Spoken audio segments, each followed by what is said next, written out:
This is a before video, I guess. Well, not really 100% before. I was just had a couple hours here in the evening, and I was just kind of doing some exploratory surgery on this Oliver grain drill that I picked up. It was sitting in someone's front yard,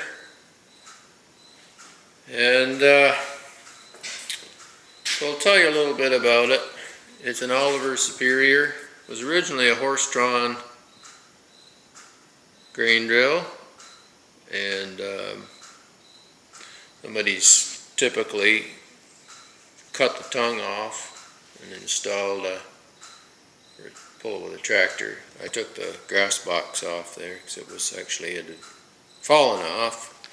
The brackets had come undone. So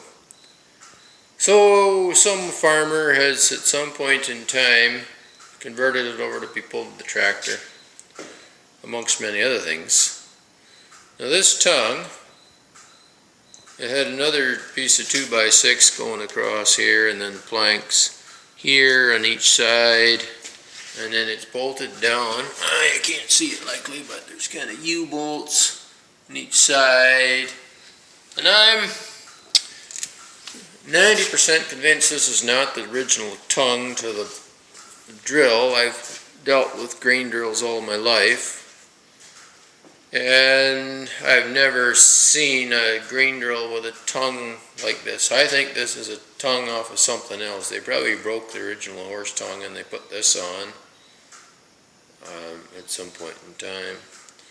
Like this piece is like a piece of 1-inch bar, but it's a steering arm. See, it's got the notches for putting like a tie rod off a tractor or something. So I've never seen a tongue like this on a drill. Just none of it makes sense. So I think this is not an Oliver tongue. It's not an original factory.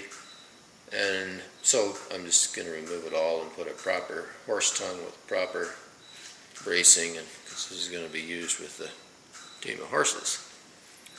So the lids, they're bifold lids. They have little cast iron assemblies. This lid here on this side, these were all broken. They're broken. I do have some spare parts right here, and you just cut new woods. The lid boards are all warped badly, and the box, as you can see, this was originally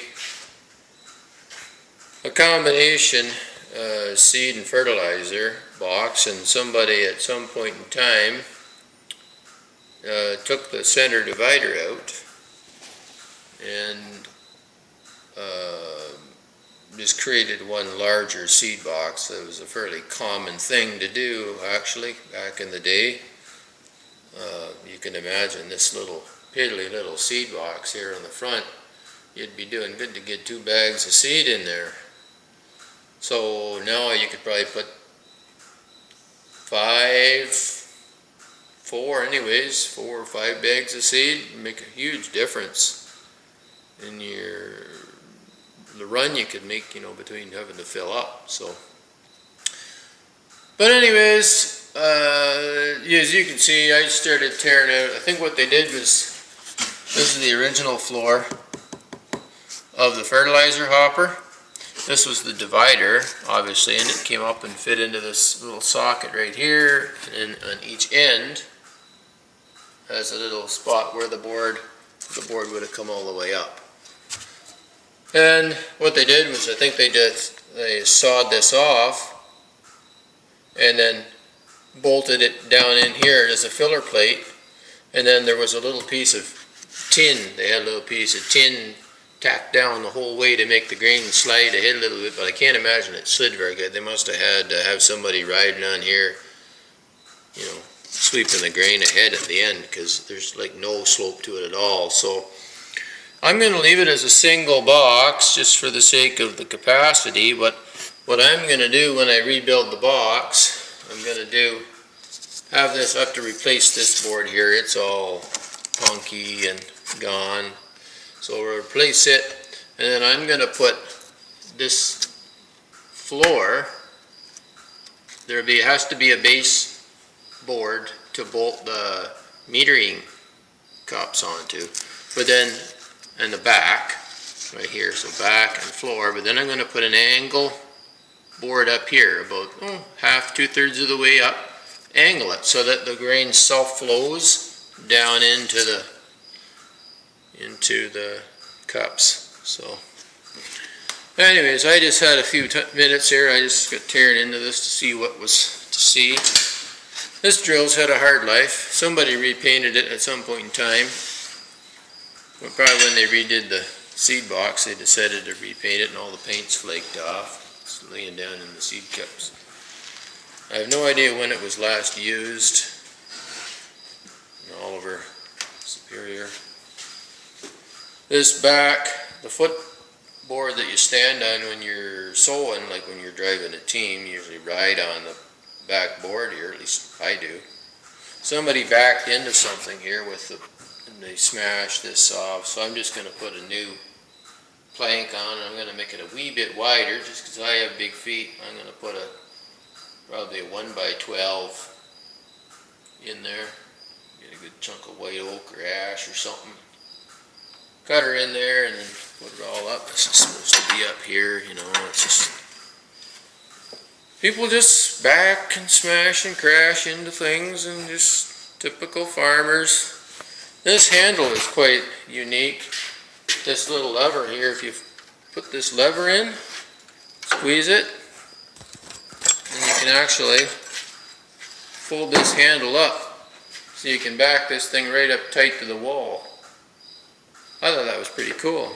Flip it down, it goes down to here, and then it's down, and then you operate. That's obviously how you lower and raise the openers. You know, put it in a gear as you lower it automatically.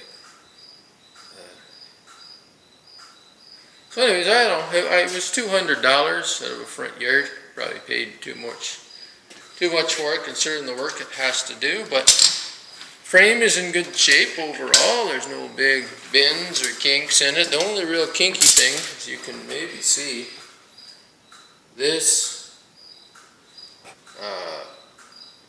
drawbar along the front. It's just a piece of 3/4 inch rod, and it is bent like got an S bend in it. And I like to take all the openers off and just cotter pins on the end, and then this with a bit of probably sledgehammer and a bit of persuasion. I think these will all come off, and then this rod, it can either be straightened or just go to the steel shop and buy a new piece of, you know, just an 8-foot piece of 3/4 rod, and probably get cold rolled. Just slide her back in and done. Then it's straight. Because this being bent, it throws the spacing off on the discs, and if you stand back and look, the spacings are all wrong. They're all off, even though they're all adjusted the same here. The spacings are all wonky because this bar is bent like a pretzel. So that's got to be replaced. And another thing, which I'm 90% positive you won't be able to see. There's not enough light in here, but the drive shaft for the metering cups is a piece of square bar, as are most drills, you know. I don't know about the real modern ones, but any old drill made up till about, you know, 1970, they all had just a square bar that runs down through. So this it's got a spiral in it, like somebody jammed it up and kept driving, and it's worse at the drive end here. Like this is the drive end for the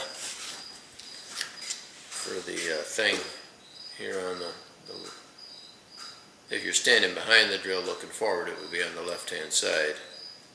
So I think somebody has jammed it up down at the far end, possibly, who knows what, and put about a full revolution or almost 2 revolutions in that before they got things stopped.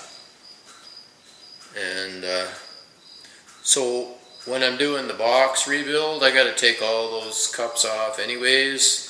So I'm going to replace that shaft. I don't think you can see it even from back here. I'm going to replace that with a new piece. No, it's just dark.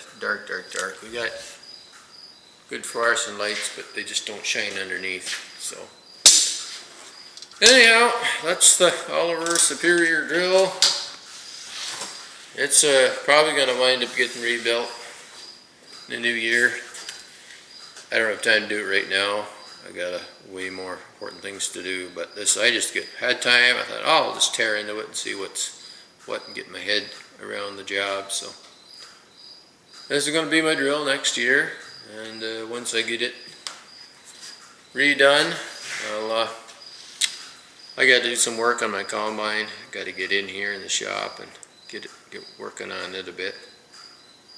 Some bearings that I want to replace and a bit of tin work to do, and so got to get things geared up for the coming season. And anyways, I'll update this as it progresses. It'll probably be quite a long time before I get an update video on this. Over and out.